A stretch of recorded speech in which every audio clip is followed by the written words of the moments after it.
And we're good. Okay, so we are recording this. And in the next few days, I'll share both the recording, the link to the recording, and the deck of slides for the PowerPoint with everybody here, so you can review it, you can share it with other people. The link to the Zoom recording only stays up for 15 days, so if you can look at it and share it with people quickly, they can take a look at it. I think I can delay it longer, but I don't want to risk you missing it and waiting too long. I will, as I say, share the PowerPoint slides, so you don't have to take notes on the information there. You may just want to jot notes of what you're thinking related to each particular slide, but don't feel you have to copy down the information. You will get it in the next, hopefully by the end of the week.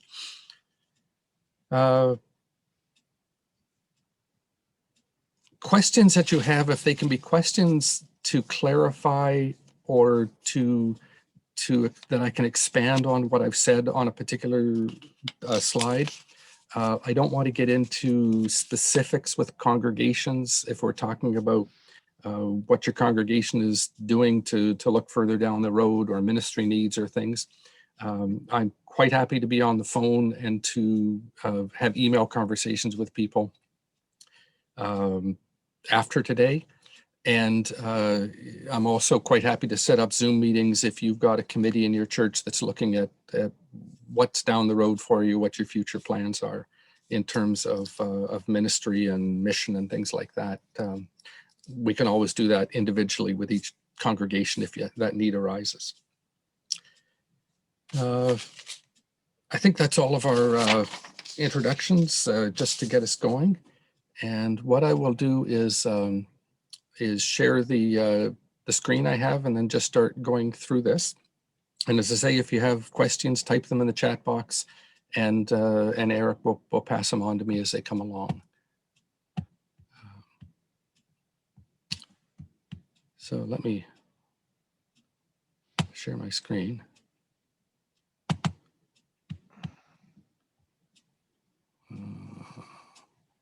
I need to get that off the top there, the slideshow from the beginning, because it's a good place to start, isn't it, the song? Okay. Okay, I presume people can see. Oops. So tonight we're going to talk about the topic here, discerning the path ahead. Churches were in a heightened time of anxiety for churches. A lot of churches were already in the midst of deciding what their future looks like, declining numbers, declining finances, changes of demographics. And we threw a year's now worth of COVID on top of that, and it has really heightened the anxiety for a lot of churches, and some which were pretty uncertain and on a shaky ground are feeling even more so. So hopefully this might be, in the long run, a bit of a positive note on where things might go. So what are we going to look at today in this evening as we're together? I'm working on a maximum of a 2-hour time frame. We don't have to take that long. If we finish earlier than that, then that's good. But if we need to take the time to get into questions, then that's good too. The first thing that I want to talk about, I'm just going to list some things here, like a table of contents. The first thing will be talk about what is the angel of a congregation. I'll explain what that means in a minute.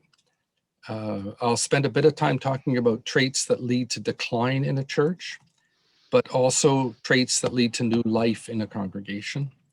And I think this is a good lead into what the second half of our evening will be. And the second half, we'll be talking about options for continuing ministry in your pastoral charge, in your congregation. And just a couple of things we're going to look at, there'll be more, but just to give you an idea, is talking about shared ministry, about shared minister, so physically sharing a person, amalgamations of pastoral charges, amalgamations of congregations within a pastoral charge. We'll talk about ecumenical shared ministry. And the one thing that I neglected to type in that I'll type in before I send the slides out is physically sharing your building with someone. And finally, we'll look at what happens when a congregation's life reaches a point where it is sort of a natural time to bring things to a close. So basically, as I'm sure everybody knows, every congregation, every church has a life cycle. Everything, in fact, has a life cycle. We start off, things are born, they grow, they flourish, they reach a point of maturity, and then they often die. And if you think in a way of biology, is that we live and we die. But with terms of congregations, some congregations are born, they live their life, and then they discover new ways to continue that life in new ways that bring new focus and new ministry and new life, that they, in a sense, get a second wind and, in a sense, a second life as a congregation.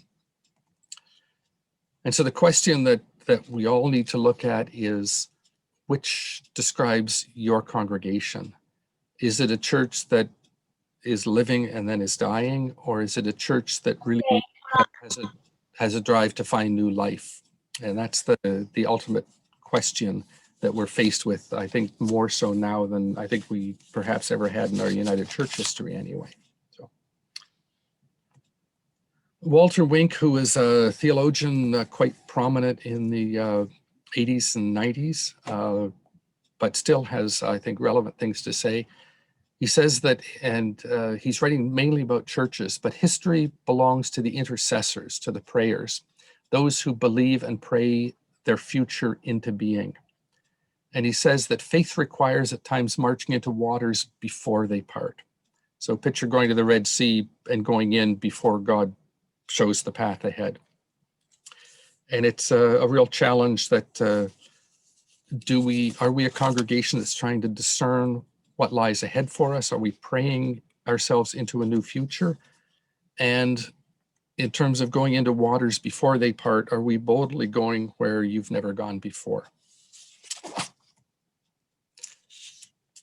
So what is the angel of a church? I don't know if anybody knows that expression. It's one that was quite popular in some theological writing in a couple of decades ago. But even before that, the writer John, the book of Revelation, the first part of the book of Revelation, the chapters are written to the angels of the churches in Asia Minor. And what he is doing is writing to the overarching spirit of each of those churches, because they were each different and each got a very different kind of letter within those first chapters of the book of Revelation.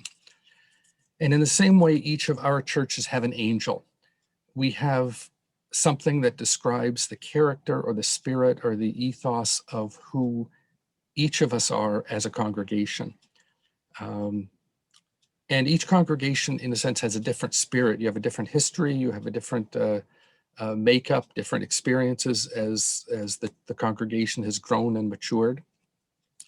And generally, the thought is that spirit of the church will always be there until it is changed by the people within it.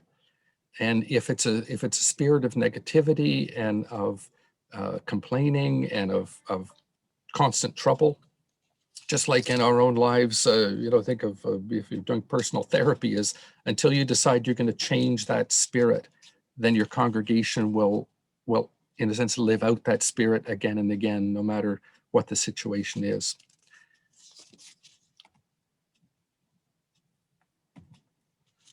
So what is the overarching spirit of your community of faith? And that's a question that we always need to ask ourselves when we're looking at what is it that we are, what is it we're trying to be as a congregation, and as a people of God in the community that we serve. It could be an energetic and creative spirit that leads to new life. It could be that we discover that the spirit does lead into new life. Sometimes we find that spirit, though, leads our church into decline if we're not really keeping an eye on what's happening and if we're not actively looking at what's happening around us. But generally, it isn't going to be a simple either or, that your church is alive or your church is dead, because we live in life, and as we found out in this past year, life is a pendulum that's swinging back and forth, and we have our good times and our bad times, and we need to learn as a congregation how to live through those. If things are going bad, we have a lot of churches that are looking and are very getting discouraged because it feels like they're coming to an end. And I came across this quote from Dr. Seuss when he said, "Don't cry because it's over, smile because it happened." And so even in decline, we need to recognize that there are celebrations to be had in our churches. And sometimes if we look at those celebrations, then we find that that actually begins to change the spirit that's overriding our whole thought of who we are as a particular congregation, and think in a more positive spirit. So if we had lots of time and we were in a big circle, we could take time and to say, what is it that the Spirit is? What spirit is hovering over your community of faith? Is it that spirit of negativity that leads to decline? Or is it a positive spirit that can bring new life? And it is really one or the other, because even there's really no neutral ground between them. We are either in a spirit of decline or we're a spirit of new life. And so I want to take a little bit of time, and what are traits that lead to decline? And the first one is elevate mediocrity into a spiritual practice. Basically is figure out what the average is and then aim lower than that because it's easier to hit. Avoid doing things with excellence and joy and flair. It may make somebody uncomfortable, so we better not try it. And after all, God doesn't expect very much from us, does God? And I don't know if my slide's a bit covered here with pictures, but at the bottom corner is Garfield. It says, aim low, reach your goals, avoid disappointment.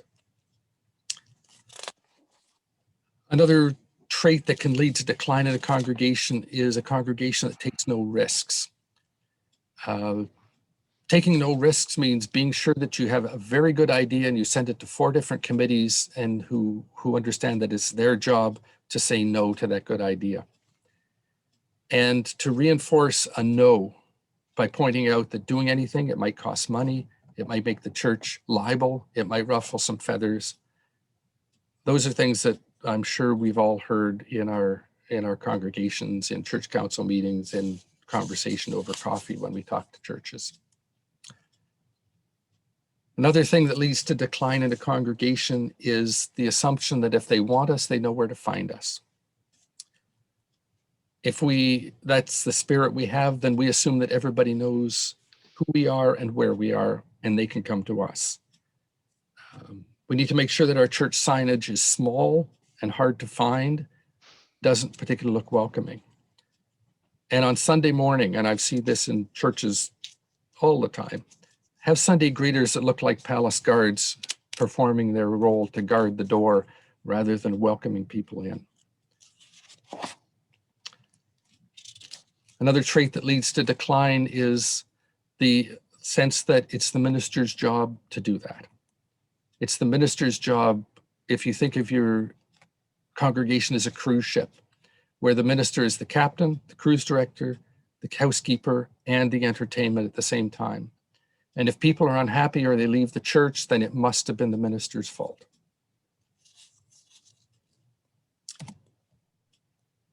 So if what we have just looked at reflects your community of faith, then yes, the end is near. Because there is nothing that brings a congregation to an end more than negativity and closed sense of welcoming new ideas and trying to discover what is it that we can become as a congregation. Now, I hope that you found that extremely uplifting.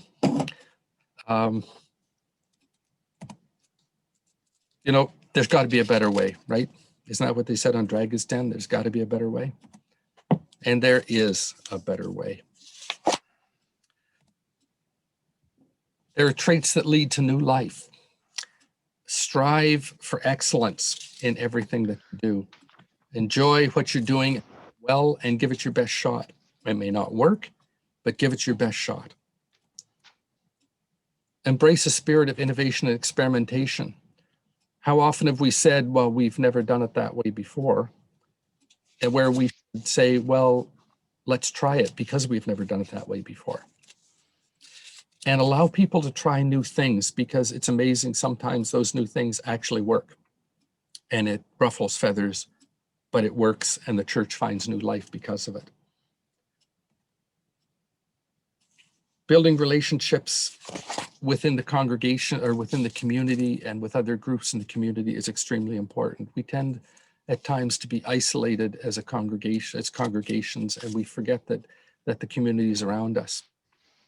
So we can't isolate ourselves. We need to be seen to be a part of community events. We need to invite people to come and to see what's new in our congregation. And if you are inviting people to come, neighbors, friends, anybody, to say, hey, why don't you come to our church? Then there'd better be something that when they walk through the doors, it was worth their while to come.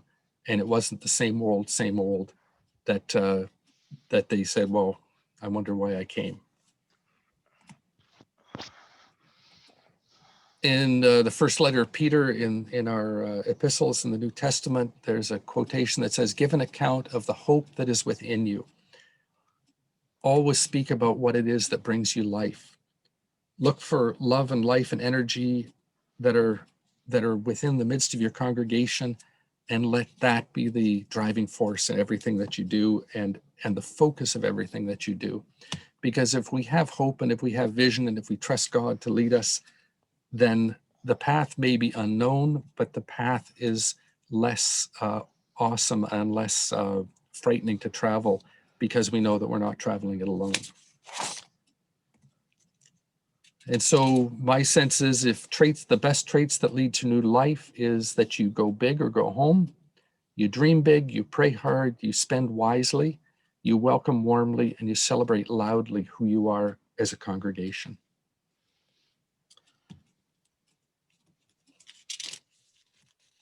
So where do we go from here then? If you've tried to be hopeful, the congregation may be getting older, your finances may be dwindling, and you may be feeling a little hopeless. And those are all things that I hear I've been doing this job now for 11 years. Those are things that are so prevalent in terms of people saying, well, what do we do? These are the things that we're feeling and are happening in our congregation. And we need to know that there is hope, though. There's hope if we're willing to think in new ways. And there's hope if we're willing to embrace new ideas. There's hope if we're willing to trust in God and to trust that God is leading the congregation and that it is God that brings new life through us and not just us working alone. And if we let the Spirit support us in all that we do as Christ's people, then we gain a whole different sense of who we are and what we're doing and why we're doing what we're doing as congregations. Now, before we take a step into some practicality things, is there any comments, questions or thoughts just briefly that people have on those traits of new life, or traits that maybe they look too familiar, the ones that are leading toward decline in your congregation? So far, there's nothing Whit, Okay. but that doesn't mean that there aren't people that aren't thinking about it. And I'm sort of wondering, just in the ethos of all of this, who's the first one that's going to risk that might ask that question that would provoke somebody else? If you can ask a question, and we won't tell who it is or what church you're from. All right, well, look at that. Here it is. Somebody has jumped in. How does your list relate to the traits mentioned by Lorraine Shepherd's new book? Whoa, Lorraine Shepherd's new book. That is Thriving Churches, right? Yes. Thriving Churches. Look at that. There it is. And sadly, I've only ordered it and working partway through, and it's a new book. I know it's been sitting here, and if life ever calmed down a little work-wise, I'd have more time to read it. I think that I have heard her talk in other things about the work that she's done with churches, and it is I think the same idea of some of the things that I mentioned may actually be things that she mentions in her book, but how we don't let ourselves be defeated, and it's a sense of as it says on the back cover, is she has been visiting churches to uncover the reasons for their success, and I think that's in the things that I've mentioned in terms of things that bring new life is that we will succeed if we have the spirit that we want to succeed, and that we'll try things, and that we're willing to risk. And if we're willing to, and I expect to find some of the comments similar, because I found it in conversations I've had with congregations, if they're willing to really change their whole focus of what they thought they were about to having a whole new sense of what their mission is. And sometimes churches say, well, this is what we've been doing for 50, 60, 80 years, and it's not working anymore. And they find a whole different purpose for being the congregation, whether it's in becoming a congregation that is focused on community outreach, or in becoming a community hub for other groups to come and be a part of it. And it brings that spirit of life and purpose to a church, rather than we're here for Sunday and we do the bazaar and we have the dinner every year because it raises money. And so I will continue to read this book. I had a professor back at Theological College who said, when you're resting, I'd like you to read these books. And I still have some on my shelf up here that I haven't read yet, so that he recommended. So Whit, now that we've got the ball rolling, Carolyn Ruda writes in just to let the group know that they're asking for a grant to get the Thriving Churches book and have the author speak. Yep. So there's some general information that's happening in the region. And somebody has asked, how do we define a successful church? Which I think is an inevitable question. Good question. So often we define a successful church is a church that has numbers, and a church that is growing, and a church that has money. A very tangible, not so spiritual, but very tangible everyday measurements. I would define a church, we had a mission and service theme years ago that, wow, how did it go? Where your heart is, who's old enough to remember? So there will be your treasure, or something like that. I think if we are congregations that have a spirit of positivity and growth and care within our congregation, and find a way of serving not just those within the walls, but serving those outside our walls, I consider that a successful congregation. A congregation that cares beyond just, are they there Sunday morning? Do we have people, we need 4 more people in the pews because that'll help balance our budget. If you're thinking more about how can we be of service and how can we reflect the ministry that reflects the ministry of Christ, then to me that's successful. And a church may close, but it may also be a highly successful church because it closes in a good spirit and then moves its assets on to care for the wider community, the wider church as well.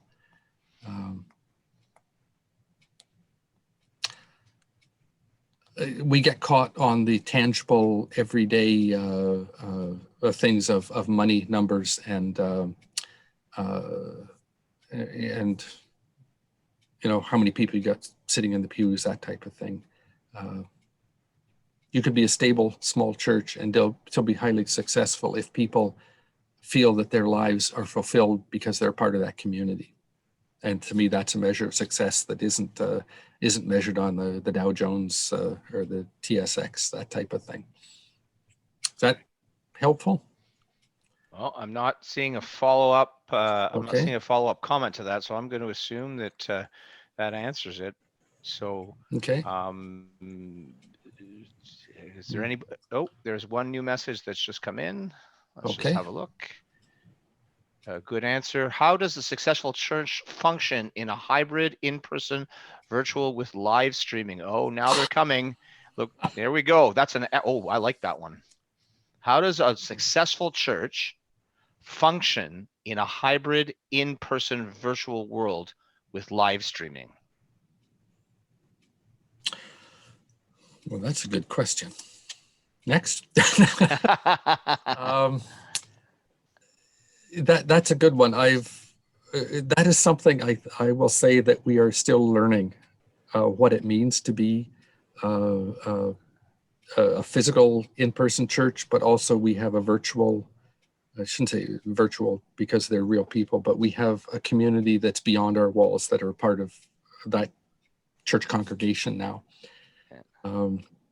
I had a minister asking very seriously in her live streaming. She's picked up people in Texas and in Florida, and they are contributing to the congregation, and they consider that congregation here in our area now their church. They found it online in the past year, and they like what they see, and that's where they go Sunday mornings.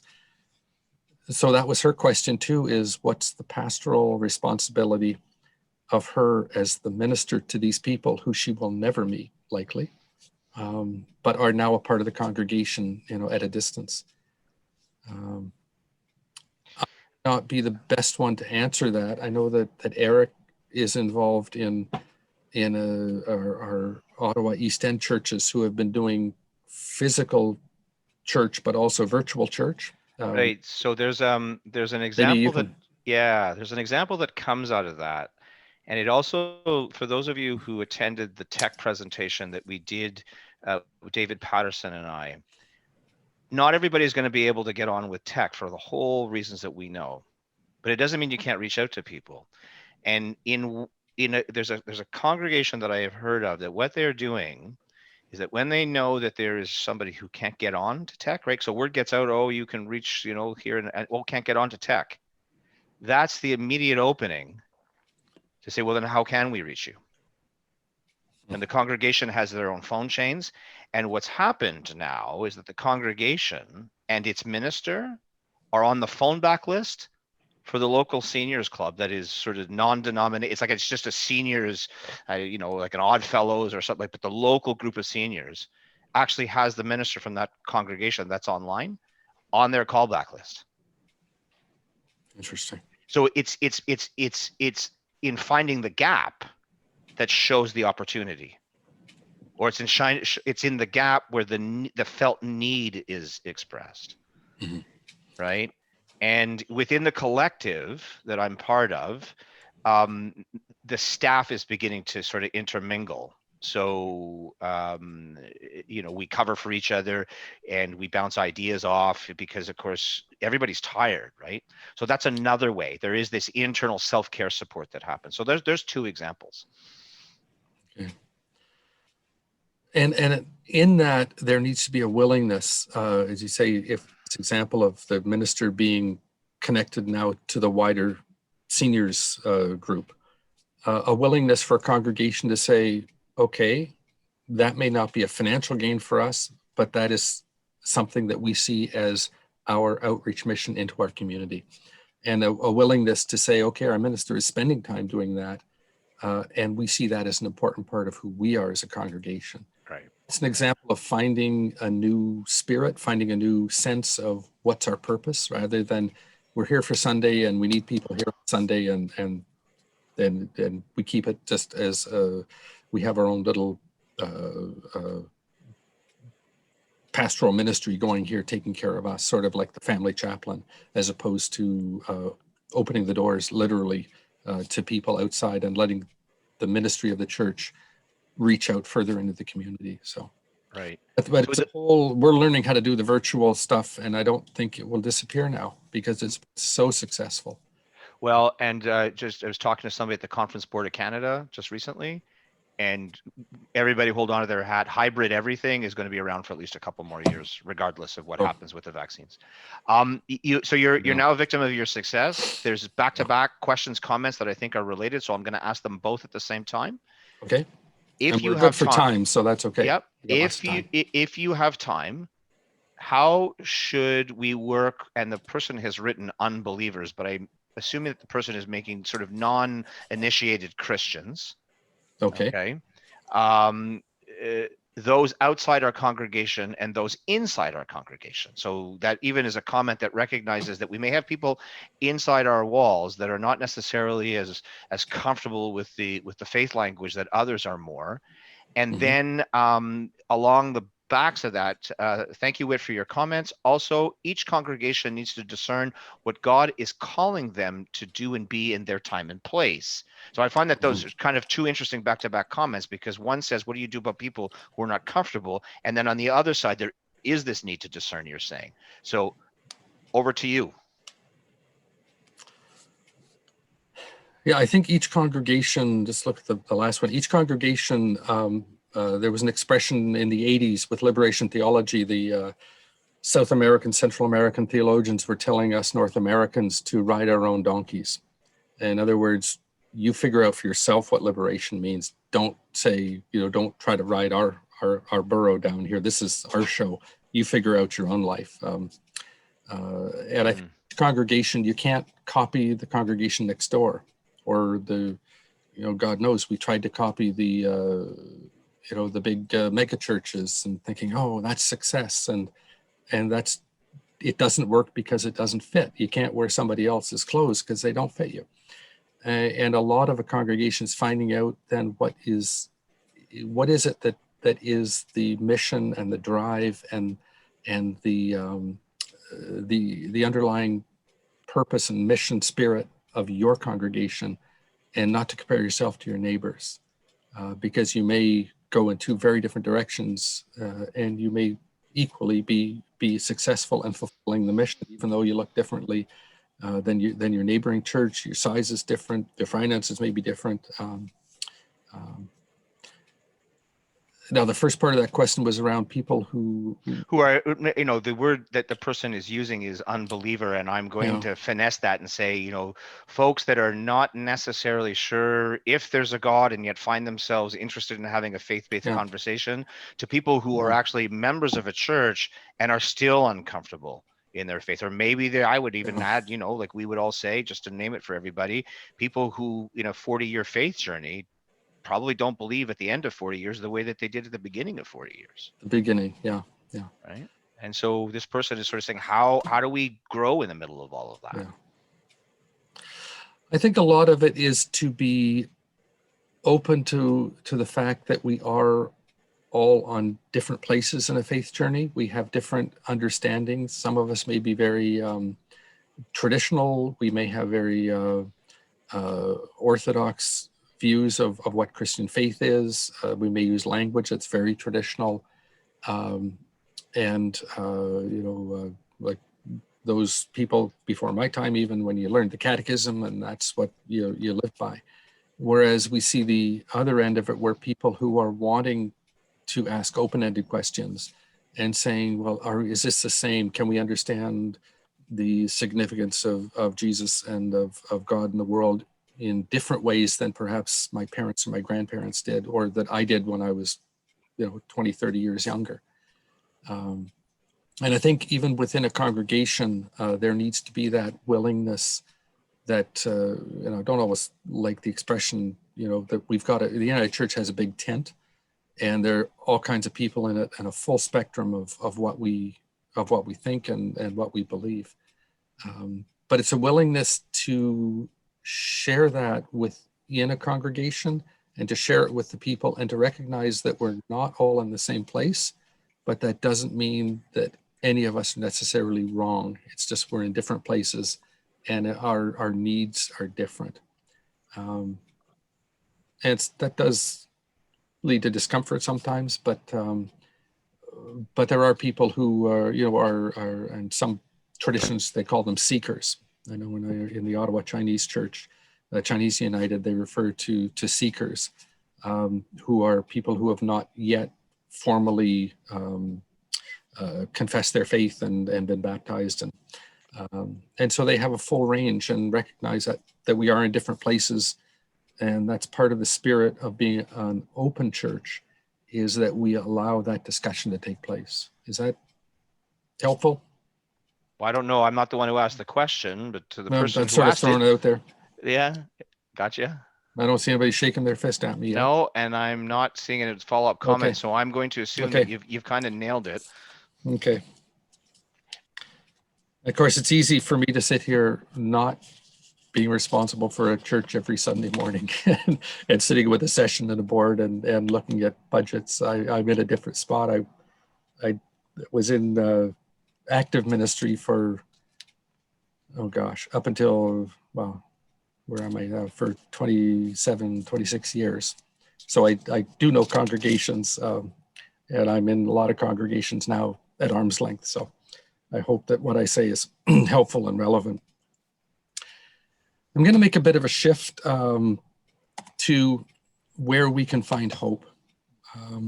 A lot of our congregations, I was saying to Eric just before we started, a lot of our congregations are either without a minister, or they have very part-time ministry. And part of the problem we have now, if I look down our vacancy list of churches in our congregation, in our regional council, is that they are either in search for part-time ministry, or they have almost given up looking because they haven't found a minister working 40, 50, 60%, time-ish. A lot of places that are vacant for one reason or another. And we're finding that people are not applying for those churches. Generally, I think it's safe to say that it is a rare case that a minister is willing or able to go into a part-time job without having other independent income in other ways, or that's not really a financial reality these days for a lot of the ministry personnel that I talk to. And so where we're going to go with the next part is how can we work around that? Your congregation may only be looking at part-time ministry, but there are other congregations looking at part-time ministry.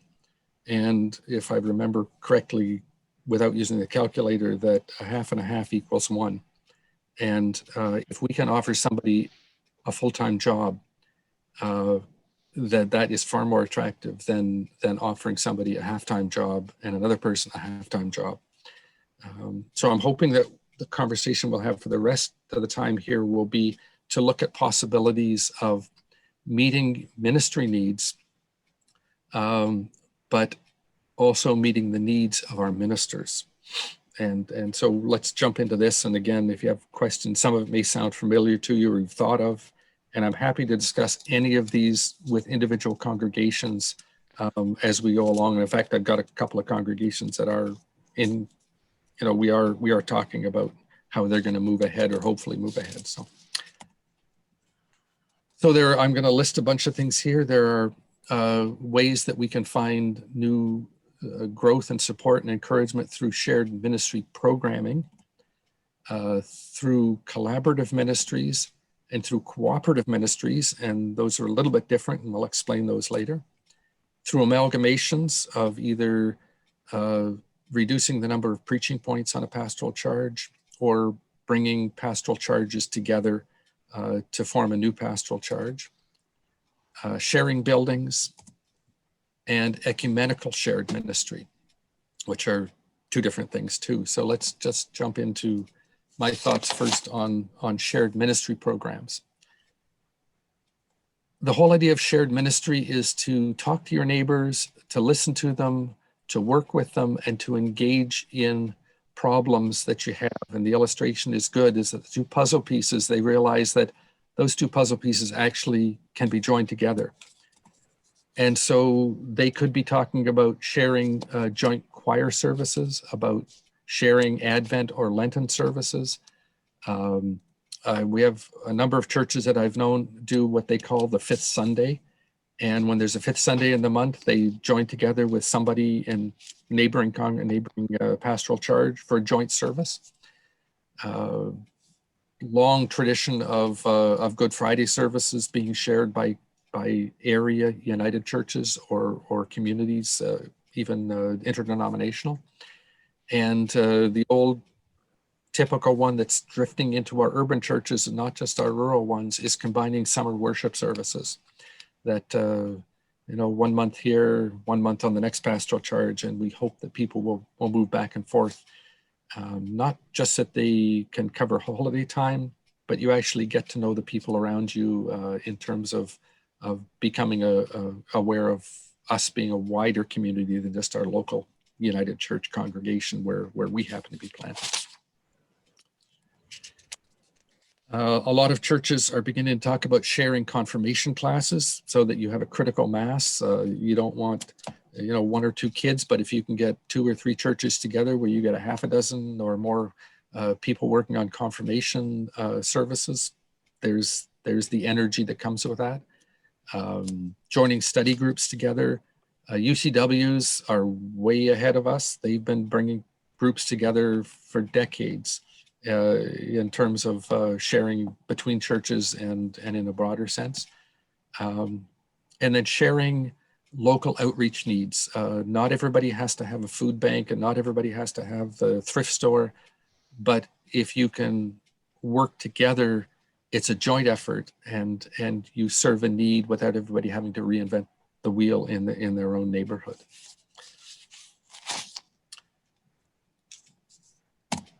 Collaborative ministry, and I'll explain how it's different than cooperative ministry. And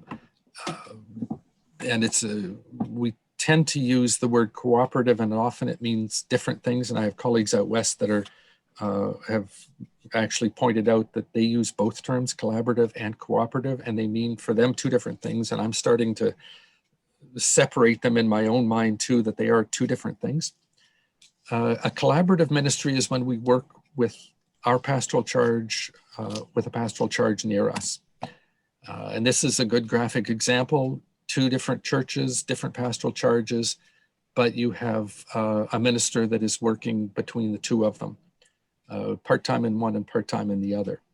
And so you make what looks sort of like a 2-point pastoral charge, but they're 2 separate functions, but bringing in one minister to meet the pastoral needs of your church and a church down the road. Now, collaborative ministry is more than just sharing the cost of a minister. It's literally working with a neighboring pastoral charge. There needs to be a relationship between the pastoral charges. I think the best example of that is we have 2 pastoral charges in the east side of Ottawa, and they brought together 2 independent congregations, but they formed a joint search committee. They jointly searched for a minister who then has a halftime call to one church and a halftime call to the other church, but they worked together to find that one person to work with the 2 of them, and they remain totally separate congregations, separate pastoral charges. But they have this strong, sustainable relationship between the 2 of them, and they knew the gifts and abilities that they were looking for in each church, and worked to find a person to do that, rather than hoping that, this United Church down the road and that United Church down the road, and maybe the minister could work with them separately, is work together to try to find somebody. And it's all about what is the whole sense of ministry in your community, and sharing a vision of what can happen. It's important to say that collaborative ministry is not an amalgamation of pastoral charges. It is 2 separate pastoral charges who are working together. One minister is shared between 1 or more communities of faith.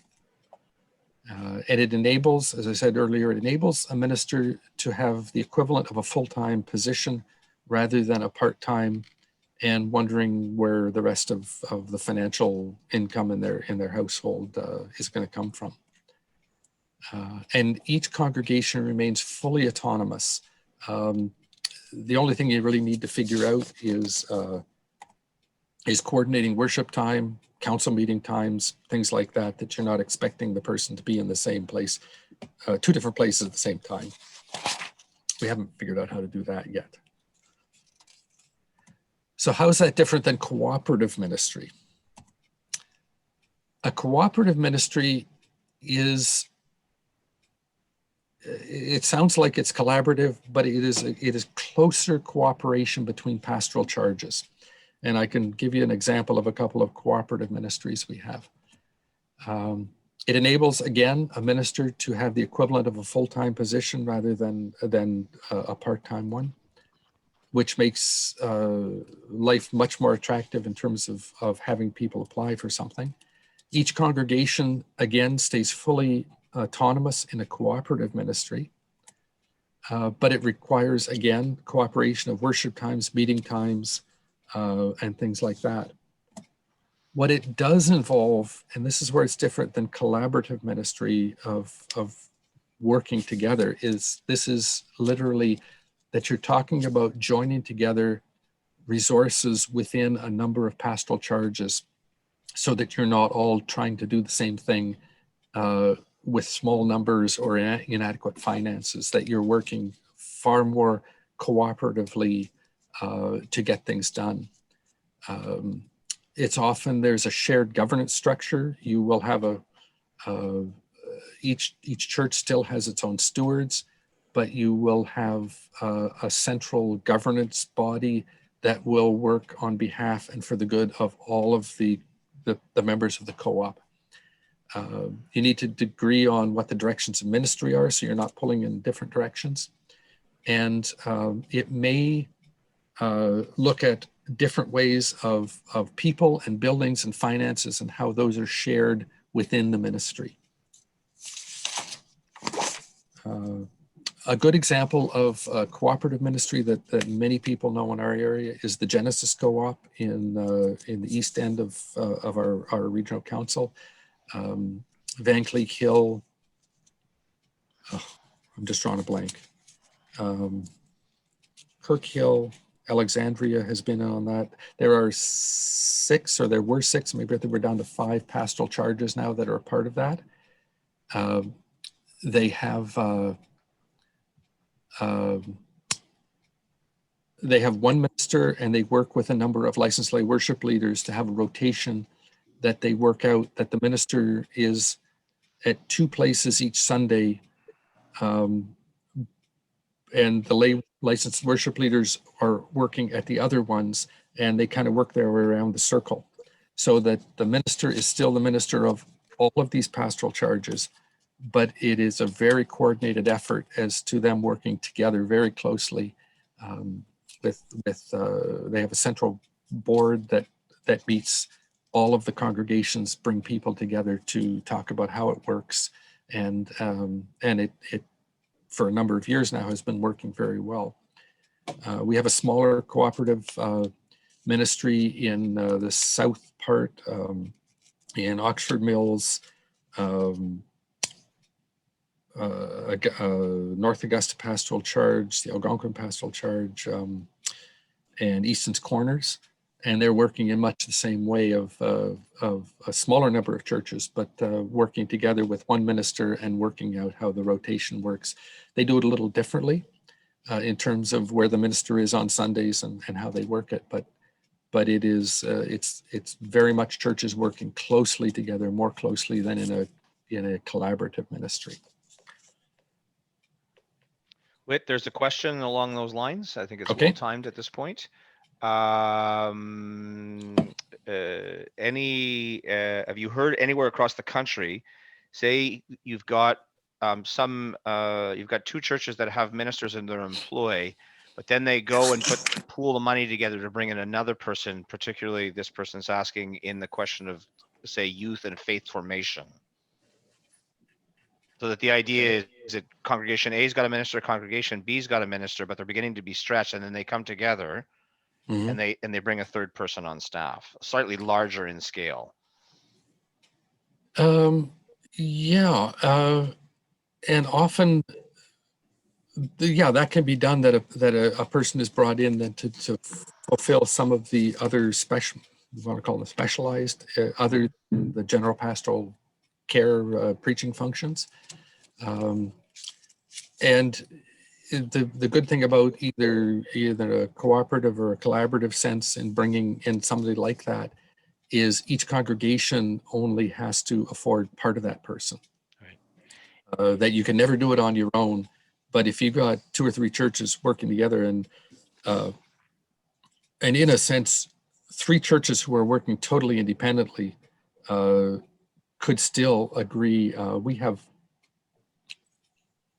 Isn't there an intern working in Ottawa doing I precisely that? was just going to say, we have a person doing their supervised ministry placement in outreach ministry, and they're being sponsored by five the Ottawa city congregations. Right.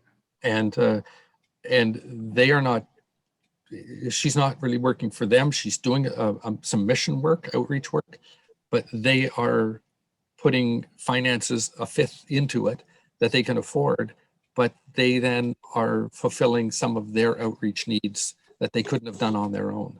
Right. And that could also be done internally. You could still have somebody shared between two or three churches who comes in and spends some time with one church and sometimes with another church.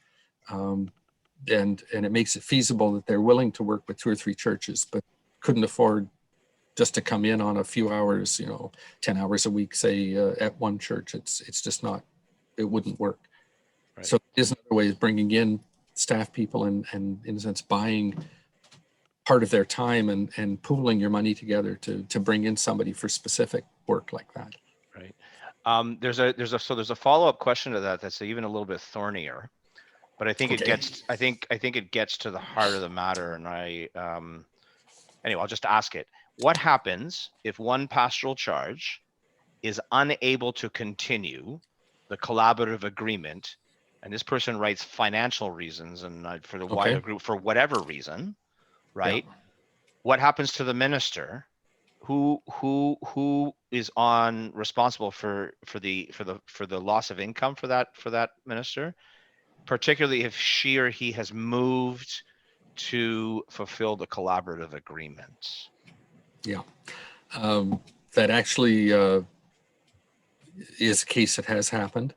Um, the case in the co-op, I'm thinking the cooperative ministry is that one church closed and was no longer paying in their share.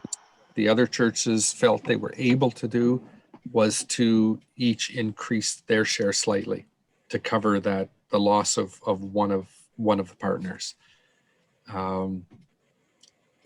If it becomes so stretched that the minister can't, that the pastoral charges can't afford to do that, and there's always the option that the minister decides they need to be somewhere else in order to have full-time work, or there can be an adjustment, a mutually agreed adjustment to terms of a call if the person's called to that, to adjust the terms of call in terms of a reduction of hours, which would be an equivalent reduction of financial, the finances needed to cover it. But it does have implications. If you have a cooperative, you've got to really make sure that it's I think in the case of the Genesis Co-op, they made a commitment, and I think they all said they guaranteed a 5-year commitment to, I believe that was the number, to this, and then they would come back at it and look at it and reassess how things were going. But coming into a cooperative ministry, you've really, and even a collaborative one, you've really got to make a commitment to what you're doing. And, we always say churches should have the finances to have at least a 3-year commitment if you're going to call somebody. I think in this case of because of the extra work and fragility in a sense of cooperative nature, then I think that a congregate or the cooperative ministry needs to make a commitment for X number of years. And if I choose to go into that kind of ministry, I go in knowing that's one of the risks down the road. And the other option is bring in, if one can't, is bring in another partner to fill that. That's it's not easy. A cooperative ministry is difficult because it requires huge levels of cooperation and of compromise. Not everybody can have the minister on Christmas Eve or Easter. And so, that's the type of things you really need to figure out. Well, I would definitely second that with my own experience from the Eastern Townships. And while we're in it, somebody has just asked a question just because we're getting down. I mean, it's one question after the next now. So could you just in 30 seconds or less, and to this person who's asked this question, so we're going to get you the notes, but just run down again the difference between a multi-point charge, collaborative ministry, cooperative ministry. Okay. A cooperative ministry, a multi-point pastoral charge is basically one pastoral charge that has more than one preaching point. Back in the 80s, when I moved back into the area, here I worked at North Gore and Carsonby Pastoral Charge. 2 points on a Sunday morning, did one, traveled to the other one. And so that's a multi-point pastoral charge. A cooperative ministry might be, and I'll just use the example that if I work, I'll just use North Gore and Carsonby as an example, and the Osgood Cars Pastoral Charge, down the road, needed, and I split my time between them. That would have been a little hard because that would have been 4 points, and that's a lot of work. But it's when two pastoral charges just agree to share the cost of a minister, and then work out how that works between them. And the cooperative ministry, and that's a collaborative one. A cooperative ministry is far more organized, and I think there's a greater meshing of the work of the congregations and the need for them to really be working together, so that you don't end up with friction or spots where expectations are so far off that the whole system falls apart. Yeah, I think that's well said. And just sitting on this side of the screen, I think to reframe your words just for the person who's asking this, multi-point, one company, many stores. Okay. Good example. Collaborative ministry. We're going to start to see how my store and your store can work together, even though we're working for different companies. And then cooperative is collaboration plus. We're starting to see about where we're going to start to be the same, where we're going to start to be different. It's like a relationship, right? Yeah. Is that helpful to whoever asked the question? Well, I'm not seeing a follow-up question, so I would say probably. Okay. I think from here I'm going to make a jump because we've been talking about independent, separate pastoral charges that are on their own. They have their own governance. They have their own. They're totally separate. There are amalgamations that can take place, and there are two kinds of amalgamations. The first one is an amalgamation of congregations. And the graphic here sort of says it all, is you have two congregations, point A and point B on a pastoral charge, and they decide that the best thing they can do is to come together and create a whole new congregation, so that they bring their numbers together. They bring energy together because you have, instead of two small congregations, you're meeting all together on a Sunday, and there's a lot more energy involved there. In this case, 2 preaching points becomes 1 preaching point. In amalgamated congregations, it is not a simple process. It requires very careful, yes, you may have been working together as 2 points on a pastoral charge, but as we know, in most multi-point charges, the 2 churches or 3 churches are often very different. So you need to figure out how you're going to live together as one congregation, what your personnel needs are. You may find that it stays the same. You may need to increase numbers. Figure out what are your needs out of to have a minister fulfill them. You need to figure out where and when and how you're going to worship. It may require that a building becomes redundant, or one building becomes the worship center and one building is used for other purposes. It really requires a sharing of the vision, because even on a pastoral charge, 2 points can have very different understanding of what their purpose is. So this isn't a fast process. This requires a lot of groundwork, a lot of conversation, and a really buying in. This is not just 2 people. If you want to use the sort of human example, it's not 2 people who have their own apartments or houses, and they go out on a date every Saturday night. These are people deciding to live in the same house together, and it requires a lot of understanding of how's that new life together going to be. But it does mean that you may end up closing a church. You may end up repurposing a church, one of the buildings, because the buildings become redundant when you have an amalgamated pastoral congregations coming together. The other kind of amalgamation is the amalgamation of pastoral charges. And this is a dynamic that has its own, it's fraught with its own problems. And this is when you take, First United Church and St. Paul's United Church, and they decide they're going to come together as a new pastoral charge with a new name and a whole new identity. It's a bringing together of 2 pastoral charges, which is even more difficult than bringing together 2 congregations, because 2 congregations in a pastoral charge, at least they've been working together at some point. There has been a connection and some interplay between the 2 of them over the years. Right. In pastoral charges together, you're bringing together 2 congregations that have been working very independently and are coming together under one roof. You need to decide, often they have very different styles, and it's necessity that may be bringing them together.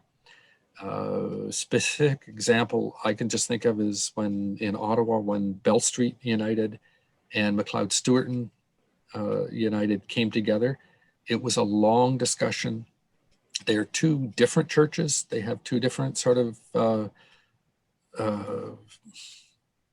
won't say purposes, different ways of functioning. And it took, I think, a long time, and I guess I'd have to defer to somebody else to say as to how it's going now, but they're still together. But they came together and created Centertown United Church. And so it is an amalgamation, but it requires a lot more work than just bringing together 2 points on one charge, which already have some kind of a relationship. Same questions: how do they work together? What are their ministry needs? Which building are you going to be in? Often it's who's got the building that's not falling down. What's their shared vision of ministry? If they are very different understandings of ministry, it can be very difficult to amalgamate. What kind of governance are they going to adopt in the new pastoral charge? If one is a committees and a council and the other is session stewards, figure out how are we going to have a governance body. Amalgamations, both of 2 points on a pastoral charge coming together or 2 pastoral charges coming together, still requires approval of each local body, but also of the regional council, in terms of giving the final approval that everything seems to have been worked out and approval to go ahead with the amalgamation.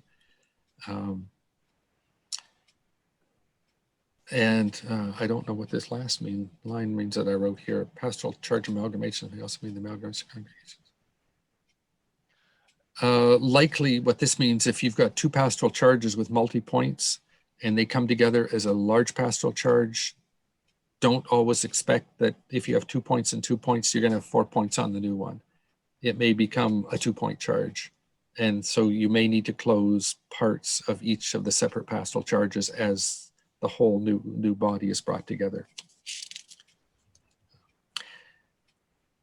And I will touch on this one too, because this is facing all of us at some degree.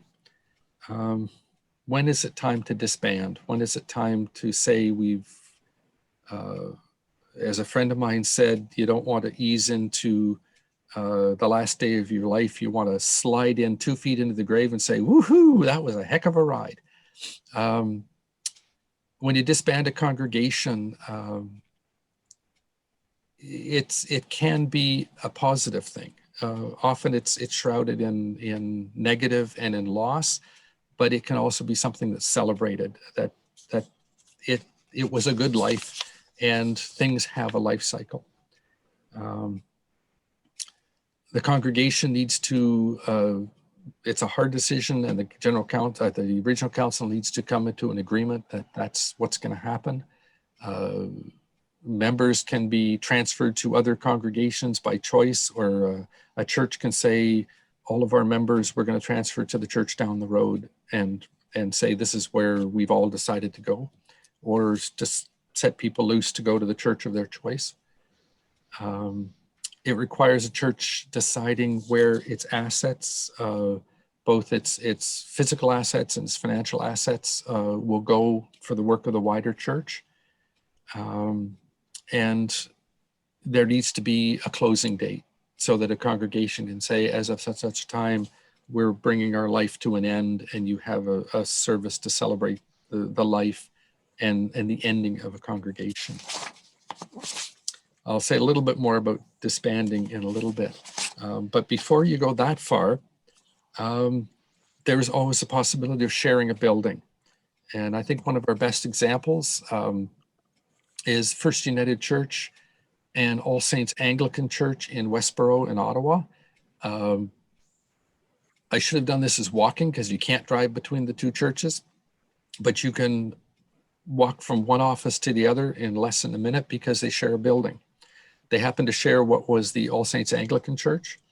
First United sold their church to the Chinese Community Association, I think, and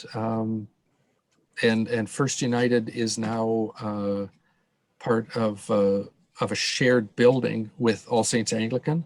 They have absolutely separate congregations.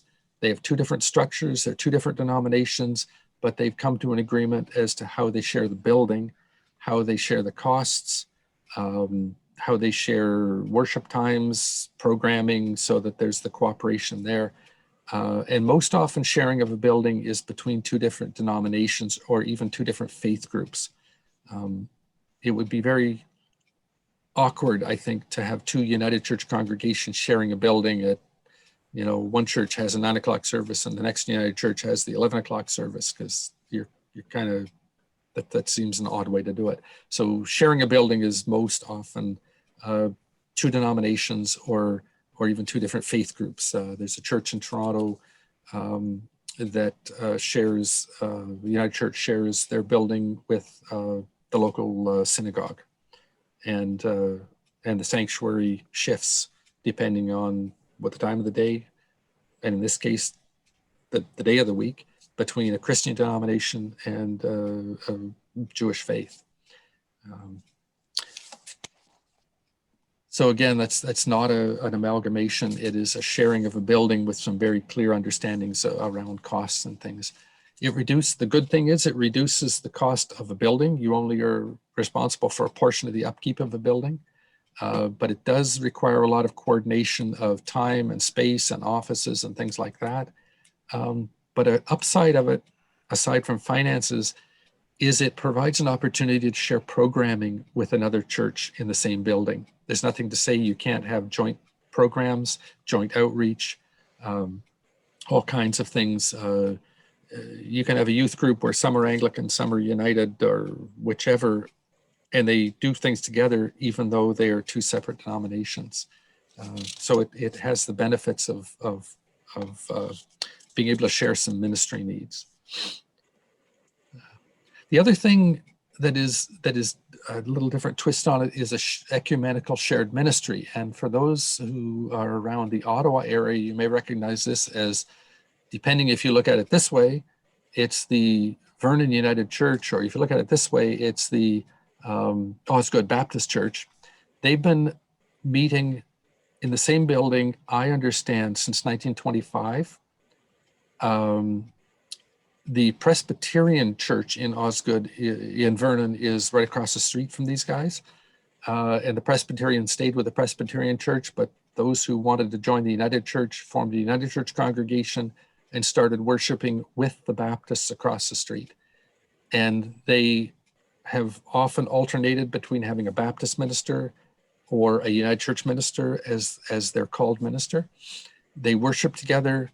They have two different councils because they are two different denominations, but they have the same minister and they meet in the same sanctuary at the same time every Sunday morning. And that is a long-standing ecumenical ministry in our midst. There are numerous ones across the country that do that. It takes work. It takes some coordination because we have different liturgical styles. So that's something. The Baptists and the United Church get together. We're pretty common in our styles, but there's nothing to say other denominations couldn't, as long as you figure out what the middle ground is and what you're comfortable with. I think the only problem that the Baptists and the United Church have is around baptism. And when the United Church people want their babies baptized, a United Church minister comes in and visits and does it. At least in the past they have. And if it's an adult baptism, the Baptist minister will do it. And it maintains the integrity of whoever the minister is at the time in that church for their own traditional practice. And again, the good thing about ecumenical shared ministry, it requires cooperation between two denominations, and often at the regional, and if it's an Anglican, Episcopal level, or at the whatever the higher judicatory level is. But it's sharing a building. You worship together, you share the costs. You share the cost of a minister because that minister is in front of everybody at the same time. As I say, usually different governance structures. And in a case of an ecumenical ministry, it is formally recognized by we would be recognized by our regional council as an ecumenical ministry. And in the case of the Vernon United and Osgood Baptist, is the United Church people are under the supervision and the oversight of our United Church.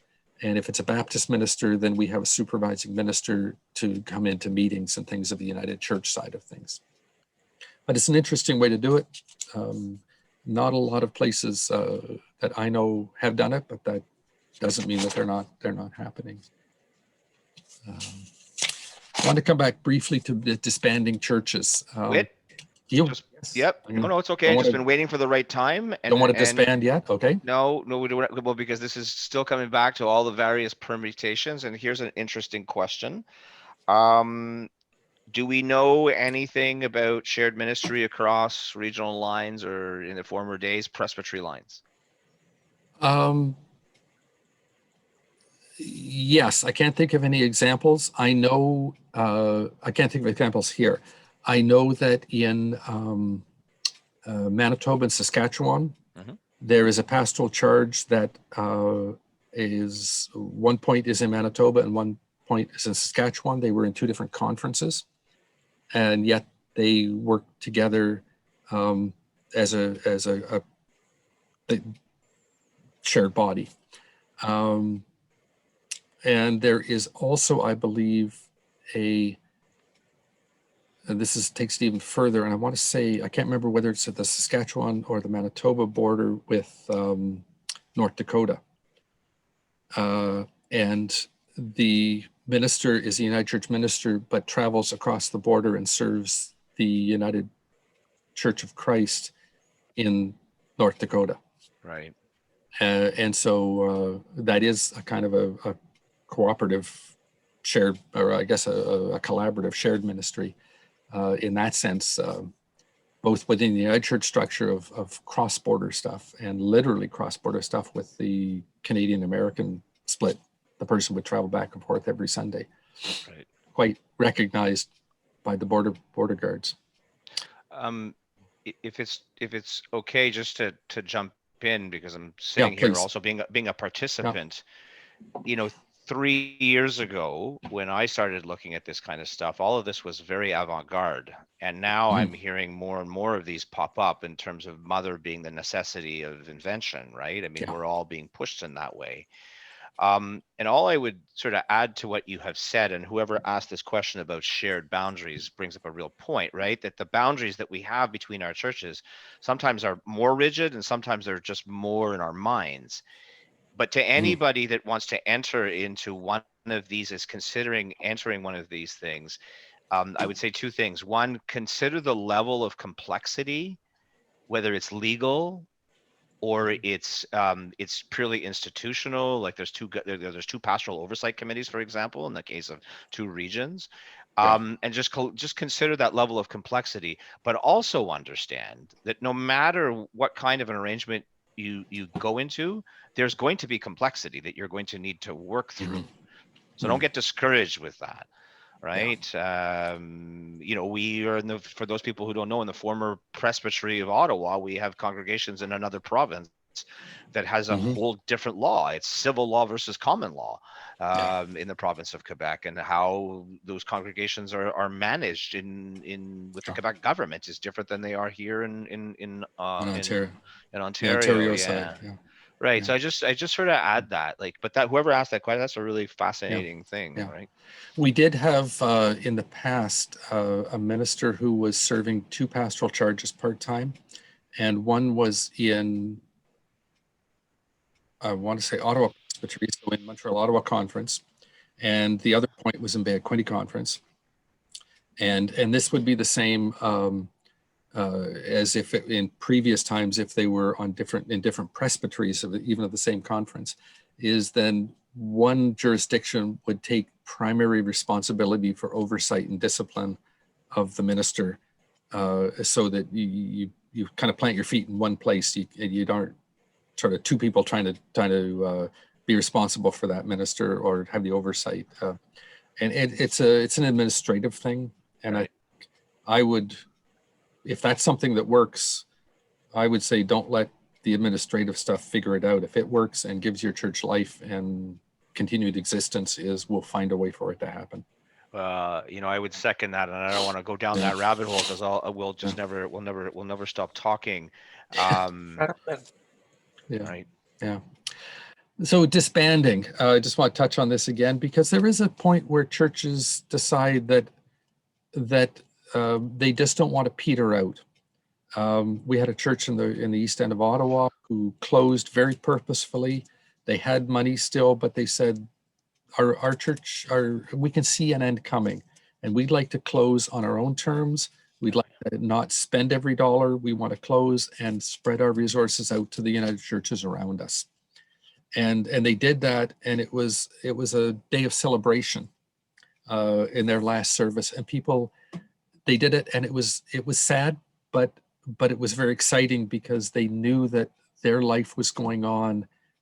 It's kind of like doing organ transplants, is that part of them was going and living on in other congregations, as opposed to let's just spend every dollar until we can afford to keep the doors open, and then literally you just sort of die on the spot.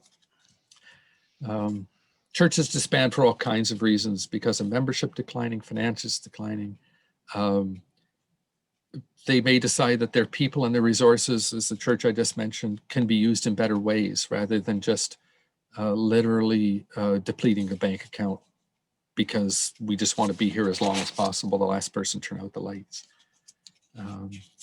This congregation, their decision was that disbanding was a good decision. It was time to stop.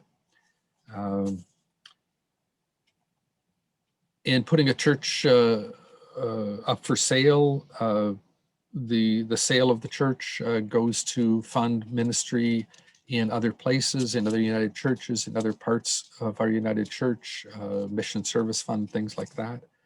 And a community of faith always has the position of deciding or of recommending to the regional council how they would like those funds to be dispersed. There are some parameters that they can't give them all, as a friend of mine says, to the Home for Unwed Cats. There are parameters as to where the money can go. Canada Revenue also says that it has to go to registered charities. It can't just go to other places. But the congregation always has a say and can express their desire as to where they would like to see it go. And that generally tends to be the direction that a regional council will take. So the thing that is left with everybody is what is down the road for your community of faith. One of my favorite passages is Revelation chapter 21. I see a new heaven and a new earth, because the first heaven and the first earth have passed away, and I see the holy city, New Jerusalem, coming down out of heaven as a bride prepared for her husband, adorned for her husband. And a great voice saying, behold, the tabernacle of God is with the people, and God will dwell with them, and they shall be God's people, and God shall be with them and be their God. And so no matter what the future is, there is life that comes out, even out of the passing of the old. There is new life, and we just need to discover what that new life is. And it may be very different than we thought it might be, but we have to have the courage to take those steps and to discern what the path is that lies ahead. We hold fast to the belief that God is with us, that the Spirit of God is leading us, and that we are meant to be God's people. And what lies ahead may be very different ahead of us as to what we are used to, and when we look in the rearview mirror, what we see behind us. And so we need to be a people of hope and a vision. We trust God to lead us even when we can't see where that path is going. Shared ministry, collaborative ministries, cooperative ministries, amalgamations, sharing buildings, shared ecumenical ministries are only some ways of looking at possibilities and new life as a congregation. And I said, if any individually people want to talk, or if your congregation, your community of faith wants to talk about what are options or how do we begin talking to people around us, be in touch. That's what I'm here for. And I get far more energy from talking about that kind of stuff than I do about a lot of the mundane tasks that I'm ending up sitting at my desk doing most of the time. There's energy, I think, for all of us in talking about where are we going, how can we bring new life, and how can we continue to be the United Church in the communities in which we live. So that sort of brings to an end what I wanted to cover this evening. We've got time if people have the time to stay a little longer. It's just 8:30 now. I don't know if there are other questions, or without getting into specifics about circumstance, are there some general questions that would help you bring some of this information back to your community of faith? Okay, so one's come up right away. Yep. It's funny, whoever asked this question, I was just about to suggest we talk about this. So how does one start the conversation in a healthy way, especially in a multi-point charge where each church may be in a different starting point?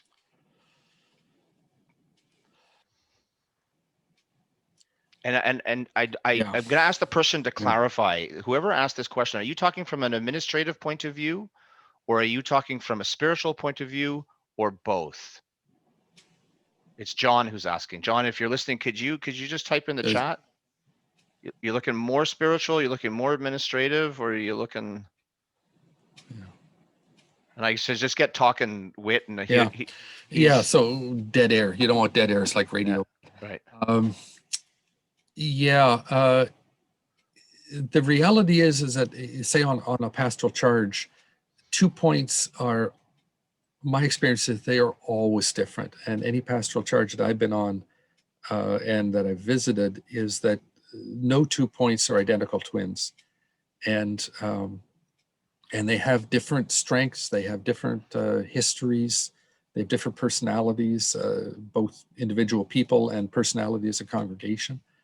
And I think the only way to do it is to bring together some of the core of each church, some of the solid leaders of the church who are willing to talk about this, to sit down and to say, okay, you know, how are we both going to survive healthily? I don't often when so often, and part of our part-time ministry problem is that when a pastoral charge has 2 different points and they are 2 different places mentally, spiritually, is they want to separate, and we end up with 2 part-time jobs that end up neither of them getting filled. And so both congregations, both communities of faith suffer because of it. But is there a way to find common ground and to build on that, to recognize that, we do need each other, even though we're different? And sometimes it just takes a couple of people to sit down and to start the conversation and then draw others into it. Sometimes it's facilitated, that's the sort of thing that I can come in and help that conversation to happen and ask questions that you don't have to ask each other. It's sort of an outside person coming. Well, and that actually, and I'm going to toot your horn in just a second. John is saying to get them thinking spiritually about their direction and their future. And you've mentioned this word facilitation. So to the group, which I said to the M&P group, I've known Wit for 11 years. And on more than one occasion, I have brought Wit very early in on processes before tempers or emotions or fear or whatever it is that challenges us run too high. And then the facilitation starts. And I won't get into even why all the science that works, because I'm not the one who's leading the conversation. Okay. But I wanted to say, that to the group, that I've had very good experience with bringing you in early on these discussions.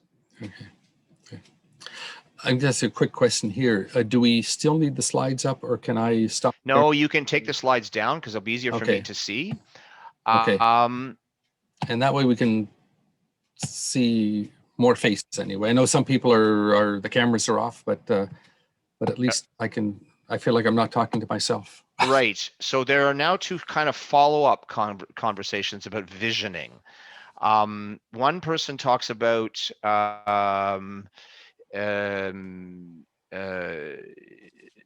collaboration with the community groups, so thinking outside the box that way. And then somebody talks about really sort of working the minds and hearts of the people inside, so thinking outside the box internally, sort of getting people to actually imagine that it would be possible to do something different. So beyond facilitation, what's the next step?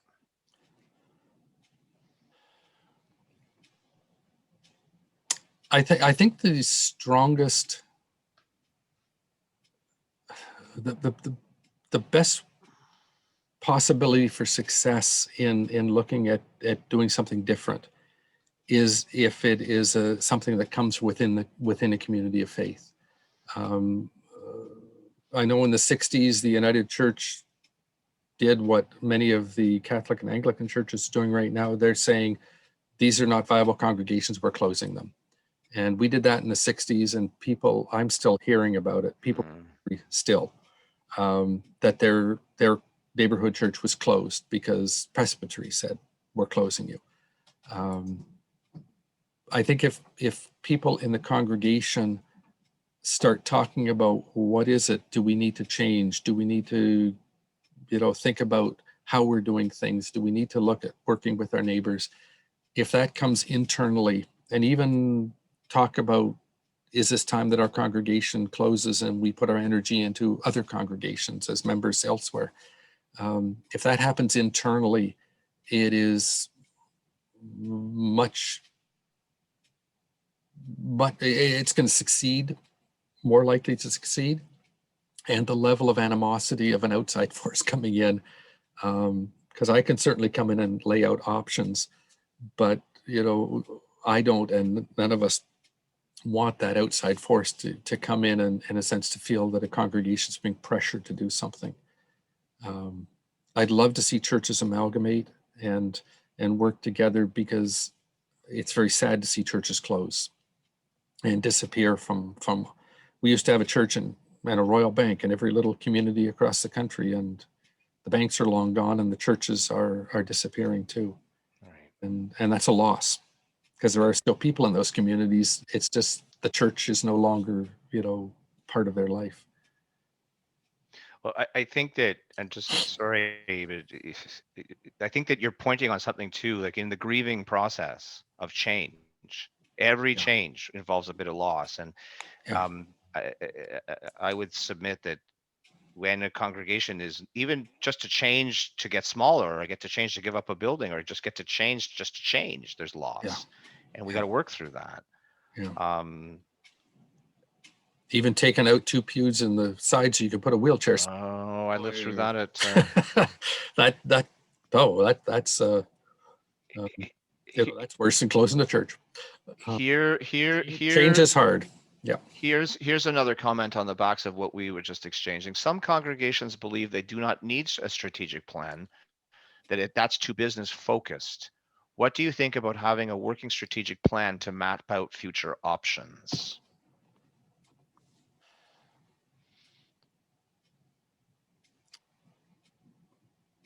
My personal opinion is that there needs to be some kind of a roadmap.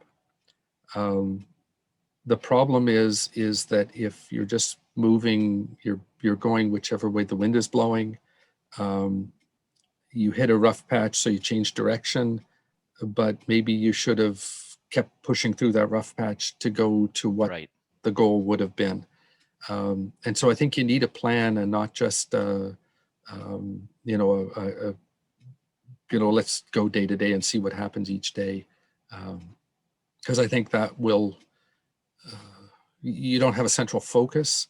You don't have a target that you can see, down the road. You may not be going in a straight line toward it, but I can see down there, and that's where I'm aiming. And it brings people, it gives a purpose for change, rather than people thinking, oh, well, we're just changing because this is easier, that's easier, or, there doesn't seem to be a direction. And so I think a plan needs to be there, whether you want to call it a strategic plan or just, in church terms, a vision of this is where we want to go. We're discerning what our greater direction and our call is.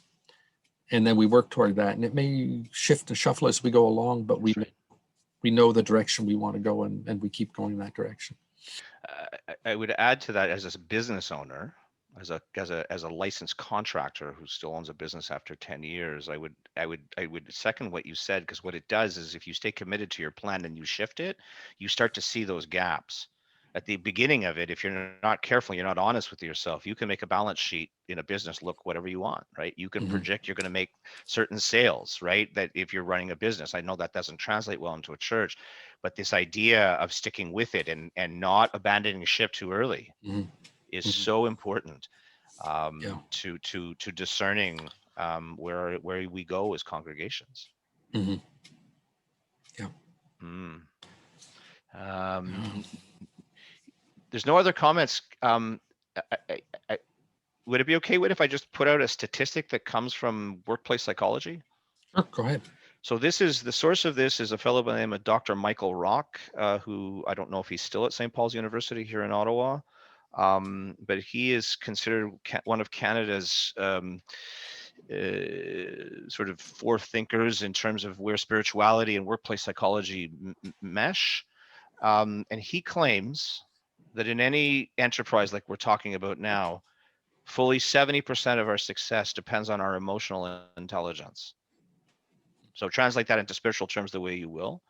And after that, the remaining 30 is your skill set, right? And then after that, it's like having the right resources, the right ideas, the right technology.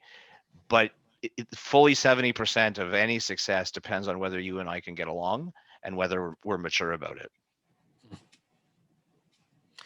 And yeah, compare that to the early Christian church. They sure didn't succeed. The Apostle Paul was pathetic in terms of his skills, but he sure had the passion and the focus. Right. Couldn't preach, couldn't remember anything that he'd done. Maybe I did this, maybe I baptized that person, I don't remember. But it focus, and the early churches had the focus, even though they they knew what they wanted to be and where they were going. And I think we're kind of back in that time that we can't just sit back on tradition and on history, because we are, in a sense, forging new paths. And these times are different than they were 10 years ago, 20 years ago, our parents, our grandparents' generation. It's not the same world. It's not the same church.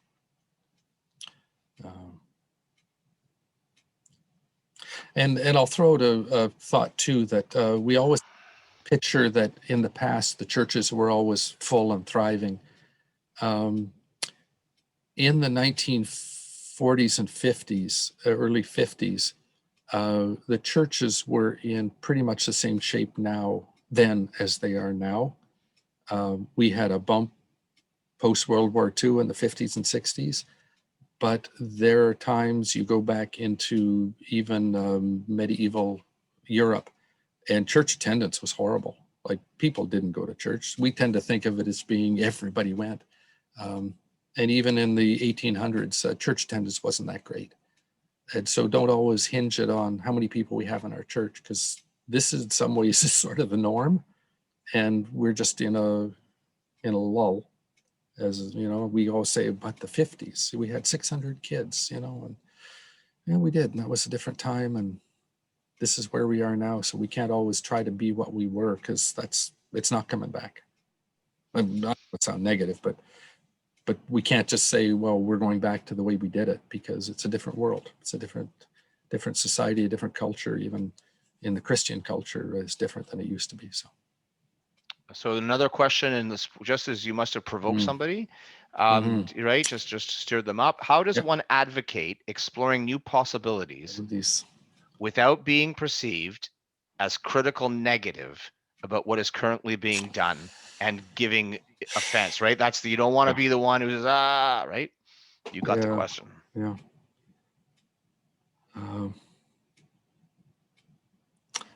Yeah, and I think we've all been in that position of making a comment, and it is perceived, maybe we made it badly, wording was wrong, but it's perceived that we're criticizing something that somebody else is doing and either thinks it's vitally important or has been working so hard on it, and it becomes, it looks like negative criticism.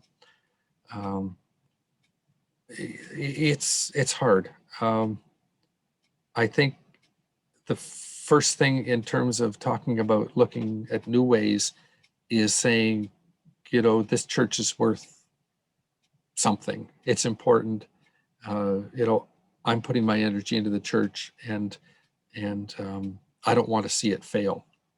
And so can we try some looking at new ventures, new directions, bolstering what we're doing now, but and I don't want to get into the whole discussion of appreciative inquiry. Yeah. But look, the bottom line is, don't look at what's negative in your church. Look at what's positive and say, okay, how can we do that again?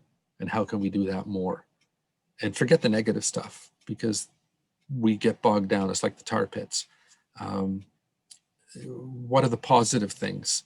And if we've got a youth group that's struggling, and somebody's committed to it and it's not working, you don't say, oh, that's not working. You say, okay, we got kids, we got a handful of kids. How can we make that better? And how can we work? Maybe we can work with the church down the road and bring the kids together, or the other denomination that's across the street from us, and do things jointly so that the kids have a great sense of church. And so just to build on it. And I think if we try to put the positive in it, but it's so easy that people, when things aren't working, they're feeling any comment or direction change is critical and personal. And it often isn't and shouldn't be, but that's a hard one, and it's a lot of just very gentle steps. Yeah, I think that in all change is that's the crux of the matter. I think that's what Dr. Rock is getting at, because change is hard, right? I mean, I won't talk about all the psychology behind it either, but I think you've put it's just step by step by step, right? Yeah. What did the movie in Shrek? Shrek says to the donkey, "Donkey, change is good." Change is hard. We're creatures of habit and of comfort and security, and that change risk is unsettling. It can be exciting, but it's unsettling at the same time.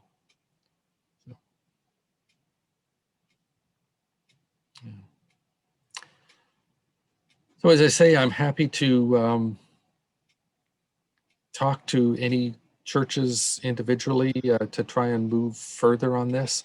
Looking at some of the names that are in here, it's churches that I have had a little bit of contact with, others that I've had more with, and talked to ministers or people in your congregations. So I'd love to carry on.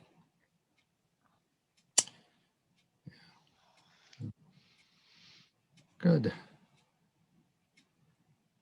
Well, I hope that people have found the time fruitful.